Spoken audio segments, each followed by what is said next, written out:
Today we're going to talk about a pre-MLS strategy that not only sets you up to sell your home for your highest net and maybe at the highest price, with or without a real estate agent. I mean, you can save 5 or 6% in real estate fees. But even if you don't get the price you want from your pre-MLS strategy, you've set your home and yourself up well to work with an agent to sell it for top dollar. So here it is. I'm going to try to do it quick because I know it can get over 8 minutes because it just did, and I stopped because I knew it was taking too long.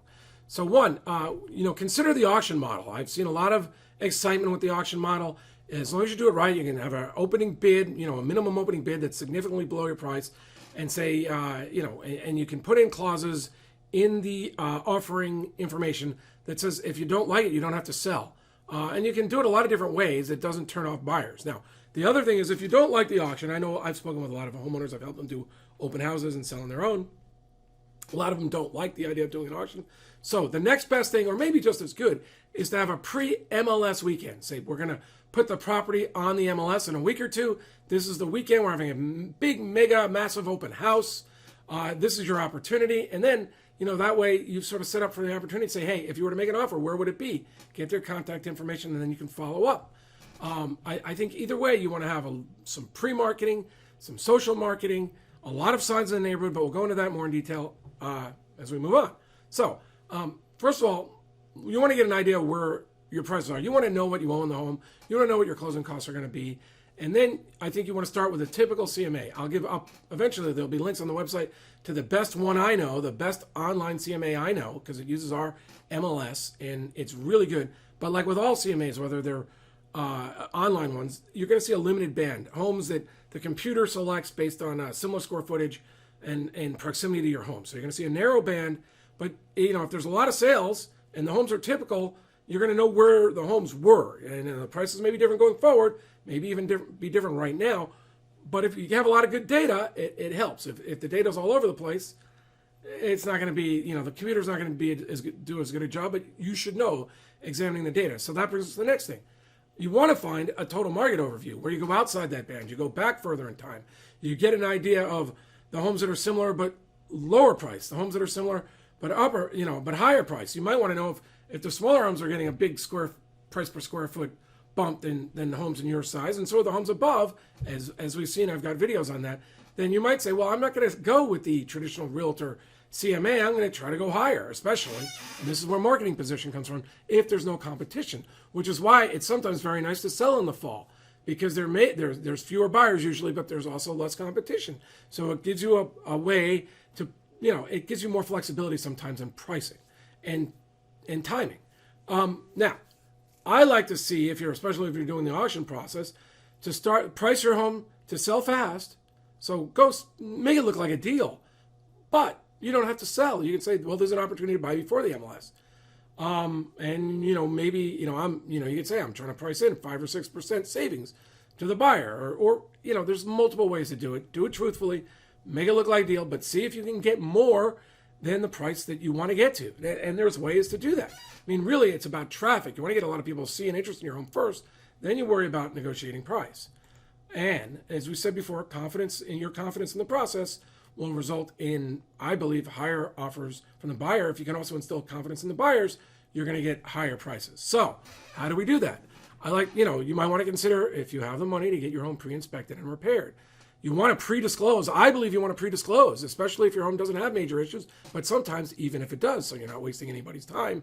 And if it's pre-disclosed, buyers aren't going to walk later because they're going to know what they're doing. Now, pre-appraise opens up many strategies. You can, maybe spend $250 to $400. I know lots of appraisers. I've gotten some of them to do when they're not going to the banks, and they're willing to work with you on price sometimes, especially, well, whatever. Depending, if the market's slower, they're definitely.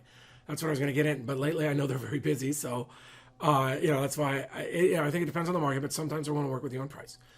You want to update sometimes. If you're already at the top of the price range, if you're already there and you're going to get it, but you're not going into the homes in the next neighborhood because the next neighborhood is different than yours, well, then maybe you don't even bother updating.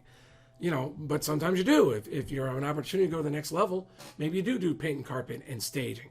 So, that you got to get a feel from your market position how much money you should spend and how much effort you should put in staging, but it should always be clean, I think, and uncluttered.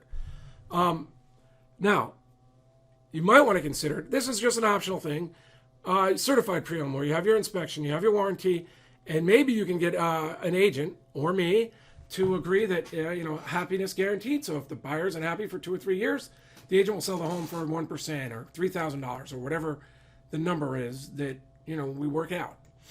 Now, I think another thing, part of the confidence is having a pre-drawn up contract. You don't put in the price, obviously. You can name your professionals so they can become, you can say, hey, if you want to join the professionals, fine. These are the ones I've already talked to. They've set up with, here's our title. This is what the title report looks like. This is a tentative title, but you can have all this paperwork together and you can make the buyer feel like all they're doing is filling in the blank. I mean, the easier you make it for the buyer, I know from experience, the better. Now, one of the things I think I may have spoken is that I know that when I was working with, on other videos for sure, working with buyers, selling my own home, I did all this stuff. I give them the contract with the number they talked about. They didn't sign it and get it back to me.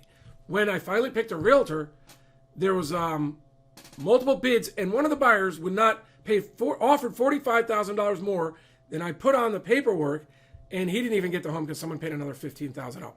In Carlsbad, this was like 10 years ago, but it was, it was $60,000 more than what I was willing to sell it for. It was about 10%. It was a little less than 10%. List of other inspectors. If you want to help buyers feel confident, you make the process easy for them.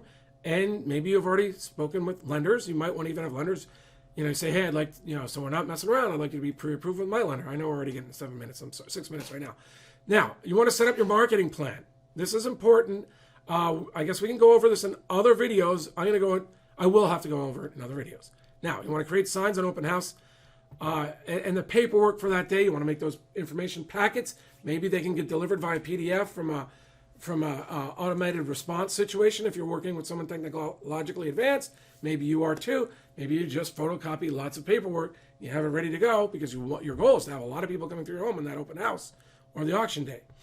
Consider a website and a unique phone number to display your property and market the property. You want to have your outdoor signs and inside flyers all ready to go, the promotional work done. I mean, you want to do this whole thing beautifully. And then when you do, if you're having a weekend, say we're going to call you Sunday night, see if you're still interested.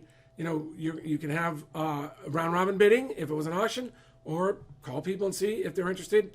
Talking about the pre-MLS opportunity before it's going to go on the MLS and it may go up. I already talked about my experience with FSBO. Now, we have an opportunity for a free consultation. If you see it on my main website, there's going to be things you can click all over to contact me further. Otherwise, I'll probably have a form you can either click to, or it will be embedded right into the website or wherever you're seeing it. On YouTube, just give me a call, 760-896-4663. Thanks. John McConnon, favoriterealestate.com, McConnon Company Realty. And I'm also an attorney. Thanks.